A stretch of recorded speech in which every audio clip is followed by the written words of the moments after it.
Yemen থেকে ছোড়া missile আছড়ে পড়েছে সৌদি আরবে। এ নিয়ে তৈরি হয়েছে ব্যাপক আলোচনা।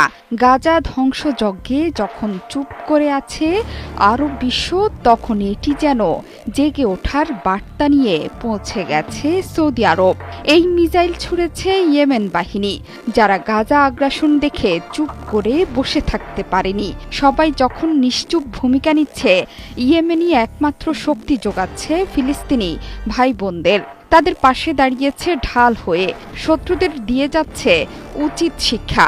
তাদের ছোড়া মিসাইলে প্রায় প্রতিদিনই সাগরে মার্কিন জাহাজ থেকে রণতরীকে আতঙ্কগ্রস্ত করে রেখেছে। বেনিয়ামিন নেতানিয়াহুর দেশের আকাশ কেঁপে উঠছে মিসাইল বৃষ্টিতে। ইয়েমেনের প্রতিরোধ যোদ্ধাদের ছোড়া একের পর এক মিসাইলে ক্ষতবিক্ষত হচ্ছে ঘাতক দেশ। ইয়েমেন থেকে মিসাইলটি ইসরায়েলের দিকেই ছোড়া হয়েছিল, কিন্তু সেটি তেল আবিবে না পড়ে চলে যায় সৌদি আরবে। সেখানেই আছড়ে পড়েছে মিসাইলটি। ইসরায়েলি গণমাধ্যম বলছে, স্থানীয় সময় বুধবার রাত ৯টার দিকে ইসরায়েলের দিকে ক্ষেপণাস্ত্রটি ছোড়া হয়েছিল, তবে এটি মাঝপথে সৌদি আরবে পড়ে। যদিও সৌদি আরবের কোথায় পড়েছে এই বিষয়ে কিছু জানা যায়নি।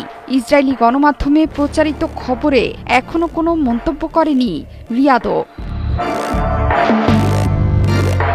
সৌদিতে আছড়ে পড়া ক্ষেপণাস্ত্রটি ব্যালিস্টিক ক্ষেপণাস্ত্র ছিল বলে জানা গেছে।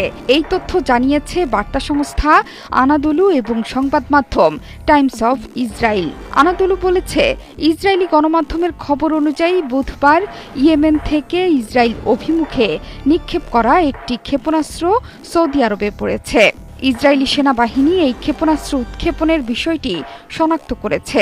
যদিও এই ঘটনায় কোনো সতর্কতামূলক সাইরেন বাজানো হয়নি ইসরায়েলে, কারণ ক্ষেপণাস্ত্রটি ইসরায়েলে নয়, পড়েছে সৌদিতে। মূলত ইয়েমেনের রাজধানী সানা নিয়ন্ত্রণ করে দেশের প্রতিরোধ যোদ্ধারা। তারা নিজেদের দেশের সরকারি সশস্ত্র বাহিনী হিসেবে পরিচিত করে থাকে। ২০২৩ সালে গাজা আগ্রাসনের প্রতিবাদে সাগরে ইসরায়েল এবং পশ্চিমা সংশ্লিষ্ট জাহাজে আক্রমণ করে যাচ্ছে, এমনকি ইসরায়েলে মিসাইল ছুড়ে যাচ্ছে। গত ১৮ মার্চ গাজা উপত্যকায় আবারও ইসরায়েলি আগ্রাসনের পর নতুন করে আক্রমণের তীব্রতা বৃদ্ধি করে সংগঠনটি।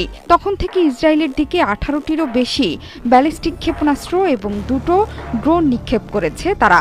শুধু তাই নয়, সাগরে মার্কিন রণতরী হ্যারি এস ট্রুম্যানকে লক্ষ্য করে একের পর এক হামলা চালিয়ে যাচ্ছে সংগঠনটি।